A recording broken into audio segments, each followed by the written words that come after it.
അലി റളിയല്ലാഹു അൻഹു പെണ്ണുങ്ങൾക്ക് അങ്ങനെ ഒരു ചിന്ത വരുമെന്ന് ചിന്തിച്ചു.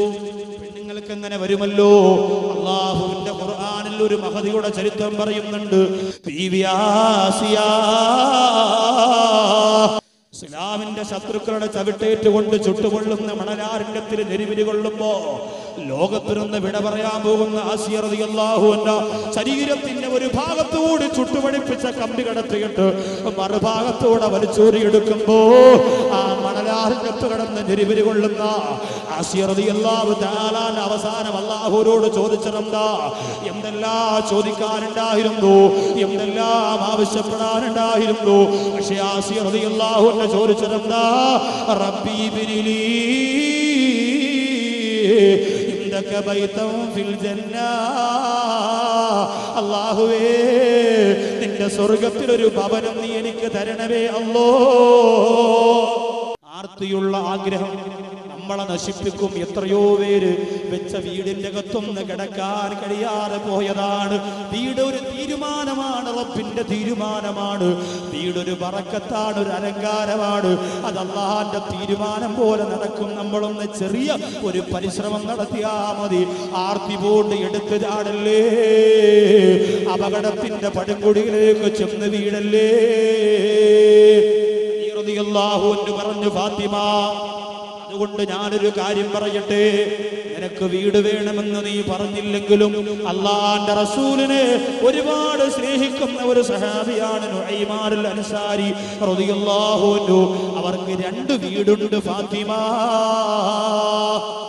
ഇതാണ് വിഷയം. പറയാൻ പോയ കാര്യം അതാ. ആ സഹാബിക്ക് 2 വീടുണ്ട്. ഒരു വീട് അടച്ചിട്ടിരിക്കുകയാണ്. റസൂലുള്ളാഹി വലിയ ഇഷ്ടമാണ്. നീ ചെന്ന് മുത്തുനബി തങ്ങളോട് പറഞ്ഞാൽ, ഫാത്തിമ, അല്ലാഹുവിന്റെ റസൂലാ പ്രിയപ്പെട്ട സഹാബിയോട് ചോദിച്ചോ, നിനക്ക് ആ വീട് തരും ഫാത്തിമ. ഫാത്തിമ റളിയല്ലാഹു അൻഹയ്ക്ക് മനസ്സ് തളർന്നുപോയി. എങ്ങനെ ചോദിക്കുമെന്നറിയാൻ വയ്യ. റസൂലുള്ളാഹിയുടെ മുമ്പിൽ എങ്ങനെ ഈ ആവശ്യം പോയി പറയൂ? തന്റെ ഭർത്താവ് പറഞ്ഞതല്ലേ, എങ്ങനെ ചോദിക്കാതിരിക്കൂ? അങ്ങനെ ആ വീട്ടിൽ നിന്നിറങ്ങുകയാ. നബി തങ്ങളുടെ മുമ്പിലേക്ക് ചെല്ലുകയാ. ചെന്നുകൊണ്ട് പറയുന്നു, നബിയേ, ഞാൻ വന്നതെന്തിനെന്നറിയോ റസൂലേ? നുഐമാനുൽ അൻസാരി റളിയല്ലാഹു അൻഹുവിന് 2 വീടുണ്ടല്ലോ നബിയേ. അതിൽ നിന്നൊരു വീട് എനിക്ക് വാങ്ങിത്തരാൻ അലിയാണ് എന്നോട് പറഞ്ഞു വിട്ടത്. ഞാൻ പറയുന്നതല്ല നബിയേ. ആ സമയത്ത് അല്ലാഹുവിന്റെ റസൂലിന്റെ കണ്ണു നിറയുകയാണ്. പൊന്നാര നബി തങ്ങള് പൊട്ടിക്കരഞ്ഞുകൊണ്ട് മഹദിയായ ഫാത്തിമ റളിയല്ലാഹു അൻഹയെ നോക്കുകയാണ്. ത്വാഹ റസൂലുള്ളാഹി തിങ്കൽ ഹബീബുള്ളാഹി. ത്വാഹ റസൂലുള്ളാഹി തിങ്കൽ ഹബീബുള്ളാഹി. തൊയ്വ പതിയും ജീവേ തൗഹീദൊളി നീലാവേ. അർശിനും കുർസിനും അധിപതിയുടയോന്റെ ഹസനത്ത് ഉലകത്തിൽ ഉരച്ചപ്പോവേ.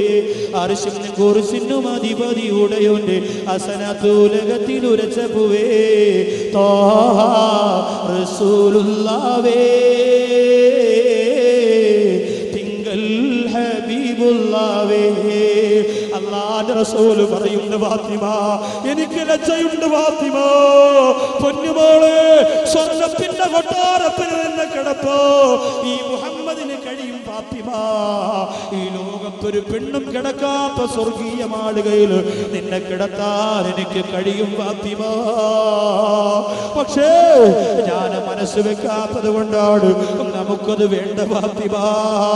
സ്വർഗത്തിന്റെ വീട് പോരെ, സ്വർഗത്തിന്റെ മാണിക്യമുത്തേ, പവിഴം കൊണ്ട് നിർമ്മിച്ച സ്വർഗത്തിന്റെ മാളിക പോരെ എന്ന് പറഞ്ഞപ്പോ ഫാത്തിമ റളിയല്ലാഹു അൻഹ പറഞ്ഞു, നബിയേ, ഞാൻ പറഞ്ഞതല്ല, എന്റെ പ്രിയപ്പെട്ടവൻ പറഞ്ഞത് കൊണ്ട് വന്നതാണ്. അതുകൊണ്ട് പൊരുത്തപ്പെടണേ എന്ന് പറഞ്ഞുകൊണ്ട് കണ്ണീര് തുടച്ച് വീട്ടിൽ നിന്നിറങ്ങി വരുമ്പോ നുഐമാനുൽ അൻസാരി വിവരമറിയുകയാണ്. പൊട്ടിക്കരഞ്ഞുകൊണ്ട്, യാ റസൂലല്ലാഹ്, എനിക്കെന്തിനാണ് വീട് നബിയേ? എനിക്ക് എനിക്കുള്ളതെല്ലാം അങ്ങേക്കല്ലേ നബിയേ, എന്റെ 2 വീടും തരാം നബിയേ. ഫാത്തിമ വന്ന് ചോദിച്ചിട്ട് ഒരു വാക്കെന്നോട് പറയാത്തതെന്തേ റസൂലേ? എന്റെ വീടിതാ അങ്ങയുടെ പൊന്നുപോൾക്ക് തന്നിരിക്കുന്നു നബിയേ എന്ന് പറഞ്ഞുകൊണ്ട് ആ വീട് മഹദിയായ ഫാത്തിമ റളിയല്ലാഹു അൻഹയ്ക്ക് കൊടുത്തപ്പോ ആലോചിക്കു സഹോദരങ്ങളെ, ആ വീടിന്റെ ഉദ്ഘാടന ദിവസം ആദ്യമായ ആ വീട്ടിൽ വന്നതാരാ? അസ്സലാത്തു അലൻ നബി വസ്സലാമു അലർ റസൂൽ അശ്ഫീൽ അബ്തഹി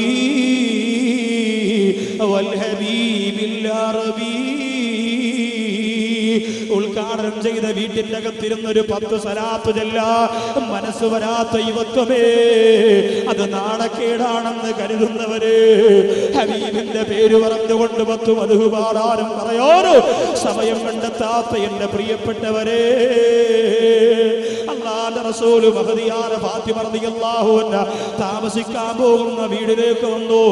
അങ്ങനെ വീട് ഉദ്ഘാടനത്തിന് വരുമ്പോ ഒരു സമ്മാനം കൊടുക്കണമെന്ന് നബി തങ്ങളാ പഠിപ്പിച്ചത്. എന്താ പൊന്നുപോലുള്ള വീടിൽ കൊണ്ടുവന്നതെന്നറിയോ? വില കൂടിയ സമ്മാനങ്ങൾ വാങ്ങാ പലിശക്കാരന്റെ മുമ്പ് പോയി കാത്തിരിക്കുന്ന വാപ്പമാരുടെ കാലമല്ലേ? എന്താ അതെന്റെ പ്രിയപ്പെട്ട പിതാവ് മഹദിയായ ഫാത്തിമ റളിയല്ലാഹു അൻഹയ്ക്ക് കൊണ്ടുകൊടുത്തതെന്നറിയോ? പ്രിയപ്പെട്ടവരെ, അല്ലാഹുവിന്റെ ഹബീബ് കിടന്നുകൊണ്ടിരുന്ന ഈന്തപ്പന കൊണ്ട് നിർമ്മിച്ച ഈന്തപ്പനയുടെ നാര് കൊണ്ട് നിർമ്മിച്ച പായ, ആ പായ കൊണ്ട് കൊടുത്തപ്പോ കണ്ണീരോടെ വാങ്ങിയ ഫാത്തിമ റളിയല്ലാഹു അൻഹ ഈ ലോകത്തിൽ നിന്ന് വിട പറയുന്നത് വരെ തന്റെ വീട്ടിലെ വിലപിടിപ്പുള്ള നിധിയായി അല്ലാഹുവിന്റെ റസൂൽ കൊണ്ട് കൊടുത്ത പായുണ്ടല്ലോ തന്റെ വീട്ടിന്റെ അകത്ത് സൂക്ഷിച്ചു വെച്ചിരുന്നു. പ്രിയപ്പെട്ടവരെ, വീട് വാലുകാച്ചിന് വാപ്പ കൊണ്ട് തരുന്ന സമ്മാനം വലിച്ചെറിയുന്ന പെങ്ങളെ, വീട് വാലുകാച്ചിന് ഉമ്മ കൊണ്ട് തരുന്ന സമ്മാനം കുറഞ്ഞു പോയെന്ന് പറഞ്ഞ് വീടിന്റെ മൂലക്കേക്ക് വലിച്ചെറിയുന്നവര്, മാതാപിതാക്കൾ തരുന്ന സ്വതക്കയുടെ, മാതാപിതാക്കൾ തരുന്ന സമ്മാനത്തിന്റെ, മാതാപിതാക്കൾ തരുന്ന ഹദിയയുടെ വിലയേറിയാ നമുക്ക് കഴിയില്ല. പ്രിയപ്പെട്ടവരെ, ജീവിതത്തിൽ ആദ്യമായി വാപ്പ കൊടുത്ത 10 രൂപ പോക്കറ്റിനകത്തിട്ടുകൊണ്ട് നടക്കുന്ന കൂട്ടുകാരെ എനിക്കറിയാം. പ്രിയപ്പെട്ടവര്, തന്റെ എല്ലാ സ്ഥാപനങ്ങൾക്കും ഉമ്മാടെ പേര് വെച്ചുകൊണ്ട് തിരുവനന്തപുരത്ത് സന്തോഷത്തോടെ ജീവിക്കുന്ന ഒരു സ്വർണ്ണക്കട മുതലാളിയുടെ എനിക്കറിയാം ജീവിതം. അങ്ങനെ എത്രയോ പേരുണ്ട്. പ്രിയപ്പെട്ടവര്, ഫാത്തിമ റളിയല്ലാഹു അൻഹ തന്റെ ഹബീബ് കൊണ്ട് കൊടുത്ത ആ പായ സൂക്ഷിച്ചു വെച്ചിരിക്കുകയാണ് മരണം വരെ. വഫാത്തിന്റെ വേളയിൽ അതാ ആ പായ കൊണ്ട് വിരിച്ചു തരുമോ എനിക്കതിലൊന്ന് കിടക്കാൻ? ഫാത്തിമ റളിയല്ലാഹു അൻഹ പറഞ്ഞതാ അലി റളിയല്ലാഹു അൻഹു. നമ്മുടെ അയൽവാസിക്ക് നമ്മൾ സ്വാലിഹായ മനുഷ്യനാണോ അല്ലയോ എന്ന് പറയാനുള്ള അവകാശമുണ്ട്. ഇപ്പൊ എന്റെ വീടിന്റെ അടുത്ത് താമസിക്കുന്നവർ, ഞാനിപ്പോ വാതിനൊക്കെ കാട്ടാക്കട വന്നു, വട്ടിയൂർക്കാവ് വന്നു, അവിടെ വന്നു, ഇവിടെ വന്നു. അപ്പൊ കുറച്ച് ആൾക്കാർ പറഞ്ഞു ഇയാള് സ്വാലിഹായ മനുഷ്യനാണോ എന്ന് അറിയണം. വന്ന് പാട്ടും പാടി തമാശയും പറഞ്ഞ് പ്രസംഗിച്ച് കാറ് കയറി ഭക്ഷണം കഴിച്ചങ്ങ് പോവാൻ. ഇയാൾ പറയുന്നത് പോലെ ജീവിതത്തിൽ വല്ലതും ഉണ്ടോ? ഇയാളൊരു സ്വാലിഹായ മനുഷ്യനാണോ എന്നറിയാൻ ഇയാൾ താമസിക്കുന്ന വീടിന്റെ അപ്പുറത്ത് 4 ഭാഗത്ത് പോയി ഒന്ന് അന്വേഷിക്കണം. അപ്പൊ ഞാൻ സ്വാലിഹാണ് എന്ന് നിങ്ങൾ അങ്ങനെ പോയി അന്വേഷിച്ചതിന് ശേഷമേ ഉറപ്പിക്കാവൂ. രൂപഭാവം കണ്ട് ഉറപ്പിക്കാൻ പാടില്ല. അതുകൊണ്ട് തന്നെ കല്യാണ ആലോചനയുമായി ചോദിക്കാൻ വന്നാൽ മുടക്കാൻ വേണ്ടിയല്ലാതെ ഹക്ക് പറഞ്ഞു കൊടുക്കൽ ഒരു മനുഷ്യന്റെ ബാധ്യതയാണ്. എങ്ങനെയുണ്ടെന്ന് ചോദിച്ചാൽ സത്യസന്ധമായ വിവരം പറഞ്ഞു കൊടുക്കും.